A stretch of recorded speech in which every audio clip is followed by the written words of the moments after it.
Friends, welcome to அன்புடன் தோழி channel. இன்றைக்கி நம்ம லஞ்சு என்ன பார்க்க போகிறோன்னா, சிக்கன் பிரியாணி, சீரக சம்பா ரைஸில் ப்ரான் ஃப்ரை. இதுதான் இன்றைக்கி நம்மளுடைய லஞ்ச். வாங்க வீடியோக்குள்ளே போகலாம். இப்போது எண்ணெய் ஆட் பண்ணியாச்சு. எண்ணெய் வந்து ஸ்டார்டிங்லேயே கொஞ்சம் அதிகமாக நம்ம சேர்த்துட்டோம்னா இஞ்சி பூண்டு வதங்க, வெங்காயம் வதங்கிறதுக்கெலாம் கொஞ்சம் ஈஸியாக இருக்கும். இப்போ சிக்கன் வேக வச்சுருக்கேன். சிக்கன் அளவு பார்த்திங்கன்னா 1.5 கிலோ சிக்கன், நாட்டுக்கோழி. இது கொஞ்சம் உப்பு தான் போட்டிருக்கேன். கொஞ்சம் உப்பு, மஞ்சத்தூள் மட்டும் போட்டு வேக வச்சுருக்கேன். இந்த சைடு பார்த்திங்கன்னா முட்டை வெந்துட்டுருக்கு. அவ்வளோதான். இப்போ நம்ம வந்து பிரியாணி பண்ணிடலாம். வானலி காஞ்ச உடனே எண்ணெய் சூடாகிடுச்சு. இப்போ வந்து பட்டை, அன்னாச்சிப்பூ, லவங்கம், ஏலக்காய் ஆட் பண்ணிக்கலாம். பிரியாணி எல்லாம் ரெடி.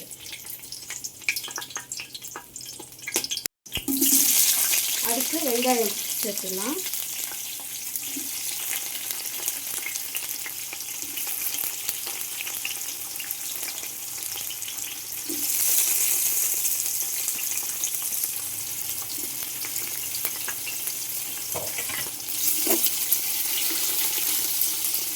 வெங்காயம் நல்லா வதங்கணும்.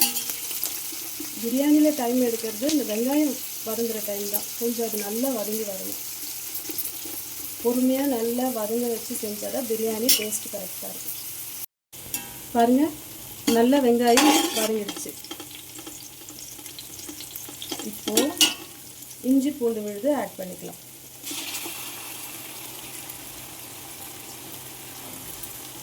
இஞ்சி பூண்டு விழுது ஆட் பண்ணி அது ஒரு 2 நிமிஷம் நல்லா வதக்கி விடணும். அதுக்கப்புறம் தக்காளி, பச்சை மிளகாய் எல்லாமே ஆட் பண்ணிக்கலாம். இப்போது இஞ்சி பூண்டு விழுது ஒரு 2 நிமிஷம் நல்லா வதக்கியாச்சு. இது கூட தக்காளி ஆட் பண்ணிக்கலாம்.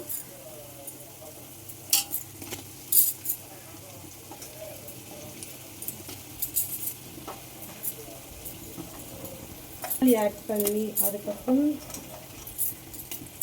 புதினா ஆட் பண்ணிக்கலாம்.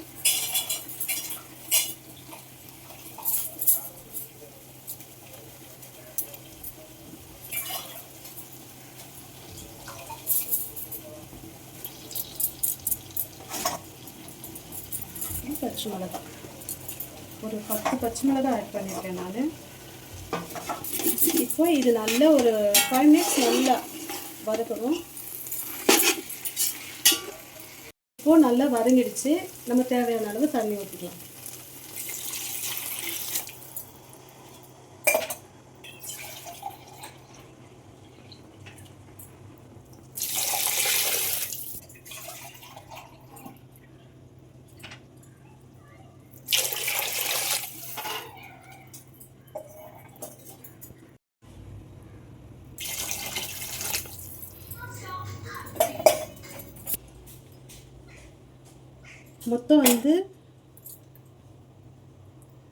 மொத்தம் 3 டம்ளர் அரிசி நான் போட்டிருக்கேன். பெரிய டம்ளரில் சீரக சம்பா அரிசி. அதுக்கு வந்து 6 டம்ளர் அந்த மாதிரி குக்கரில் வைக்கணும்னு சொல்லுவாங்க. இப்போ பிரியாணின்றதுனால நம்ம 5 டம்ளர் அப்படி வச்சுக்கிறோம். கடைசி டம்ளர் வந்து அந்த சிக்கன் வேக வச்ச தண்ணி. இது வந்து சிக்கன் வேக வச்ச தண்ணியை ஊற்றிட்டேன். இதையும் சேர்த்துக்கணும். அப்புறம் கொஞ்சம் நெய் ஆட் பண்ணிக்கிறேன்.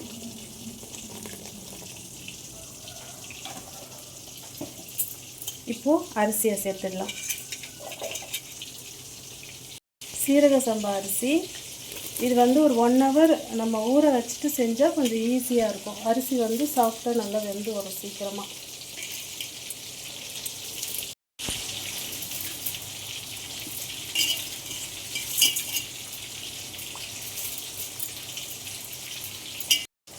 இப்போது லாஸ்ட்டாக எலுமிச்சம்பழம் புழிஞ்சுக்கிறேன்.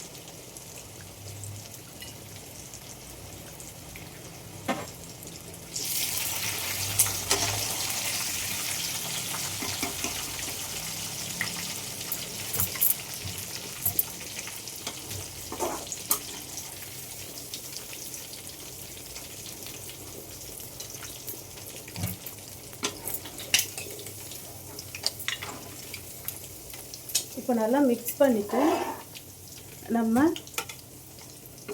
சிம்மில் வச்சுட்டு நல்லா மிக்ஸ் பண்ணி விட்டுருவோம்.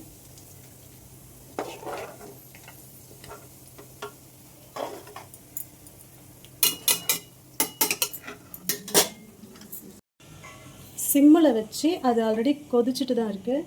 நம்ம சிம்மில் வச்சு இப்படி மூடி வச்சுக்கலாம்.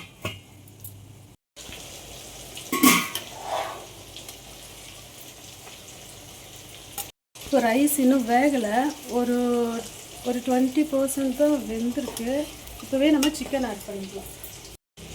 ஏன்னா சிக்கன் வந்து நான் மிளகாத்தூள்லாம் போட்டு வேக வைக்கல. இப்போ இதில் இருக்கிற காரம் தான் இனிமேல் தான் சிக்கனில் ஊறும். அதனால் சிக்கன் வந்து இப்போவே ஆட் பண்ணிக்கலாம்.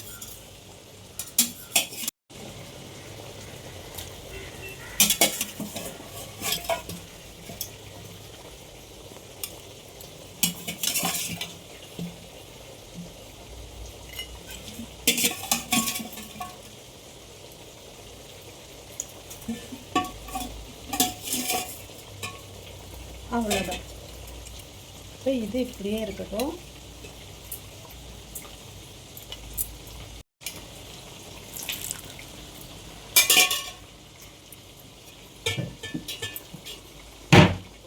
இப்போ வந்து மூடி பாருங்க. இப்போ கிளறி பார்க்கலாம். இன்னும் அரிசி வேகலை.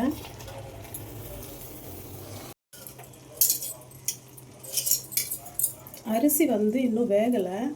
இது பாருங்கள், இன்னும் ஒரு 3 மினிட்ஸ் அந்த மாதிரி விட்டால் வெந்துடும். ஆனால் இதில் வந்து தண்ணி வந்து நமக்கு சரியாக போச்சு இல்லைங்களா, அதனால் நான் வந்து ஸ்டவ் ஆஃப் பண்ணிடுறேன். ஆஃப் பண்ணிவிட்டு இதை மூடி வச்சுட்டு, இது வந்து பிரியாணி பாட் அப்படின்றதுனால இந்த மூடி வந்து நல்லா வெயிட்டாக இருக்குது. இதை மூடி வச்சுட்டு ஒரு 10 நிமிஷம் அப்படியே தம்மில் விட்டோம்னா அது வெந்துடும்.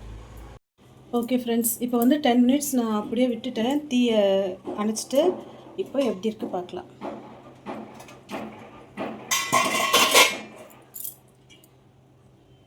கொத்தமல்லி கொஞ்சம் ஆட் பண்ணிக்கலாம். இப்போ அரிசி வெந்திருக்கா நம்ம செக் பண்ணிடலாம். இந்த பாருங்கள், சாஃப்டாக அரிசி வெந்திருக்கு பாருங்கள். ஃபஸ்ட்டு வேகாமல் இருந்துச்சு. இப்போ நம்ம 10 நிமிஷம் டம் போட்டோடனே அழகாக வெந்துருச்சு. அது நம்ம மேலும் அதுலேயே தீ வச்சுட்டு இருந்தோம்னா அது அப்படியே தீஞ்சு தான் போகும். சரிங்களா, இப்போ நம்ம எடுத்து சர்வ் பண்ணிடலாம். Okay friends, biryani ready. இப்போ டேஸ்ட் எப்படி இருக்குன்னு பார்த்துலாம். வீடியோவை பார்க்குற நண்பர்கள் அன்புடன் தோழி சேனலை சப்ஸ்கிரைப் பண்ணி உங்கள் அன்பான ஆதரவை கொடுங்க. நன்றி. இப்போ நம்ம டேஸ்ட் பார்த்துடலாம்.